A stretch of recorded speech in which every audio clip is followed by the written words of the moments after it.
the myth. I need extra qualifications to start from scratch. And I've seen it time and time again. You do not, right? You do not need extra qualifications, or you do not need to start from scratch, right?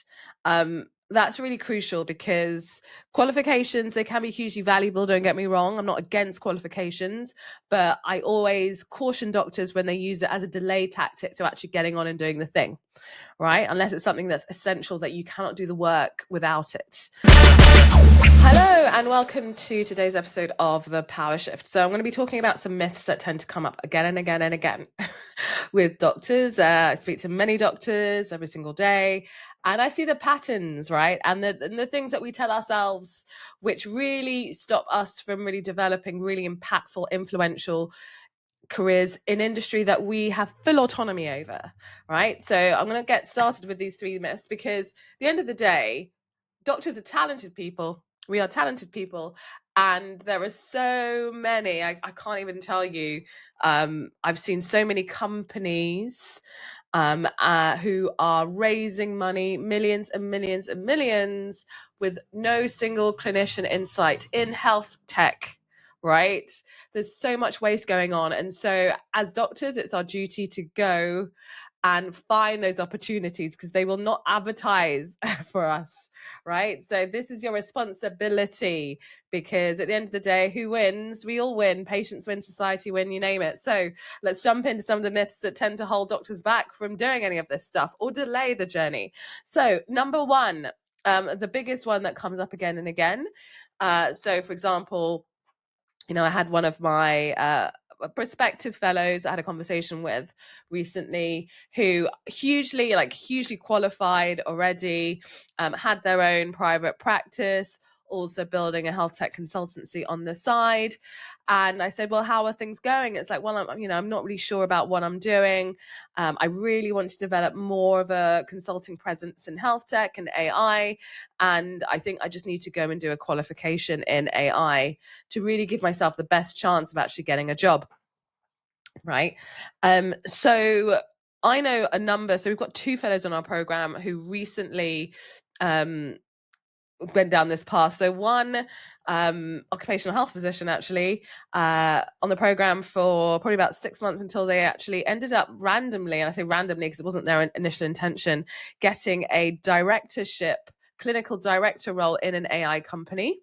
And another who was not a consultant level at all, like a registrar level, started in health tech, femtech, and then through their network landed a role in another AI company.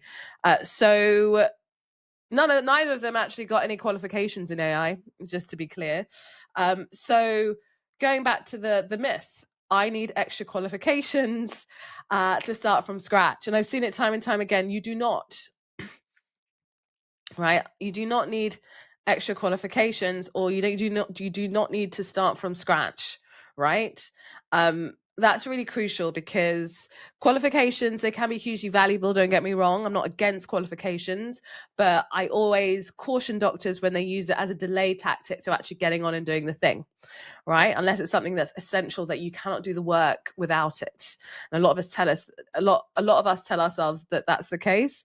But in these two cases, and these aren't the only, I've seen countless now, it's really important to say, like, what can you offer to these companies on a unique level beyond being a doctor? Not just the problem solving, not just the communication, but actually what can you as an individual bring?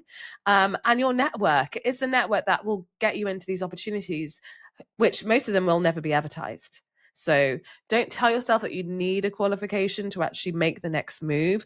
Explore, apply, network, and you would surprise yourself, because the problem is with the qualifications is it can delay that journey. They can complement, absolutely, but they can also delay. So do your due diligence on that side. So the second one is, we always talk about how difficult clinical is, and we're all burnt out, and etc. And working in industry will make things a lot easier, right? In some ways it can, but in other ways it can also be extremely challenging. and a bit of an emotional roller coaster. It really depends on what your preferences are, what you thrive in, what environments you thrive in, what you find really stressful. And so this is why it's important in that journey to start the beginning of your journey with clarity. Right? It's really important to start the beginning of your journey with your own clarity. And in doing that, you need to really understand yourself, right? Like, industry is not the panacea, right? So I've seen a number of doctors who start their journey, they start applying for jobs, and they can't believe how hard it is, right? How hard it is to get in, because every other doctor is doing it these days. And only relying on advertised jobs is like playing the lottery. Realistically, you could be the best candidate for the job and still not get through, right? So it's really, really important to be clear on what your unique ability is. So what are the unique things that you bring to the table? It's really important to be clear on like what environments you thrive in, what environments do you find most challenging, what do you want to be doing day to day, right? Does that only be a portfolio? Is that a full-time employed? Is that you running a business? Is that you seeing clients? Like, whatever it is, just be super clear on that, because industry is not necessarily easier. And in fact, when I first started my career in industry, coming from occupational medicine NHS to occupational medicine private, I literally was like, I'm free. I remember that very clearly, because I was like, I can travel, I can do anything I want any time of the day, any time of the month. I literally remember I was only doing one clinic a month for a while, and other stuff as well. But it was just great to have that freedom. But what I quickly learned is that unless I put the boundaries in with my time, and like put in holidays, for example, and stopped working at a certain time, then like I would just burn out again, So it, like, one of the great things about being in a structured employed role is that the boundaries are put in there for you, and also you get told what you're paid. But also, it's one of the challenges, if you don't want to have a limit on your earnings, if you really want to control your time, it's really important to learn how to manage time. And so I would say that's like the second part of this point, which is, a lot of doctors feel like, you go in and it's pretty much the same thing. It can be, depending on the size of the organization, like pharma, pretty much like the NHS or healthcare, right? It's big, usually very structured, quite bureaucratic, long time to do things. But if you're in a startup, if you're in your own business, you need to learn very quickly how to time manage, right? So industry is not easier. It has its challenges, but to make the most of it, it's really important to learn about yourself so that you can fit in, or fit yourself in, or create a career around yourself rather than fit yourself into another box. And the third point is, a lot of doctors think, right, I hate my job, gonna go and find another job, and then that's it. It's all done. I see a lot of doctors doing that, and then they end up in a role where it's like a stepping stone type role, but then they don't really know how to move forward through that, because most of them may have gone through like the application, the job route, and they haven't quite yet learned the rules of the game when it comes to developing a really powerful, influential industry career. So it's really important to recognize, when you first start, that is like your entry point role, right? And you don't progress or get promoted by doing the same thing. And for most doctors, it's usually kind of something clinical related. A lot of doctors think they don't have any commercial experience. They may not have hands on the ground commercial experience, but you don't need to get an MBA to do that. A lot of that is actually talking to the right people, being in the right environment, asking the right questions, understanding what the value of your role is in relation to the business goals, right? What return of investment is the business getting for paying you, right? What service are you providing, and how does that translate to their outcomes? Like, that is commercial. Right? It's looking at that bigger picture through like a wider lens, as well as that impact piece. So when you do get your first role, or even your second role or third role, think beyond your job, think beyond your role, think beyond that opportunity, and always be looking at like, what is the next step for you if you're someone that likes to grow. And a lot of doctors do, right? We love to grow.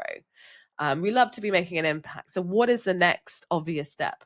And that could happen very easily within months. So I know one of our fellows, actually, same fellow, AI company, within months, they were moved to like a medical lead role, right, in this AI company. Non-clinical, but a medical lead within months. And it's quite a big company. So don't underestimate the power of, A, being yourself, but B, being curious about the commercial element without having to actually do a course on commercials, and enjoy it, enjoy the ride. Industry is like, it's so fascinating because it's so vast, similar to healthcare in general, and you get out of it what you make of it, and that's key, because no one's going to be handing you anything in industry. That's the difference. So just to go back with those 3 myths. 1, needing to start a qualification from scratch. Needing to start a qualification in general or start from scratch. You don't necessarily need that to move forward. It can complement your journey, but it's not, most of the time, it's not an essential piece, unless it's something like medicine, because obviously you need a medical degree. The next is industry. The myth is industry is easier. Industry is not necessarily easier. If you learn how to know yourself very well and create a career around yourself rather than fitting yourself in the box, it will be easier. And the third bit is, when you have landed an opportunity or a role, or even starting your business, that isn't the be all and end all. Like, industry is such a fertile ground for growth. So just make sure that you make the most out of it through your visibility, through your networks, and through really leaning into what makes you amazing, right? And that commercial piece, obviously.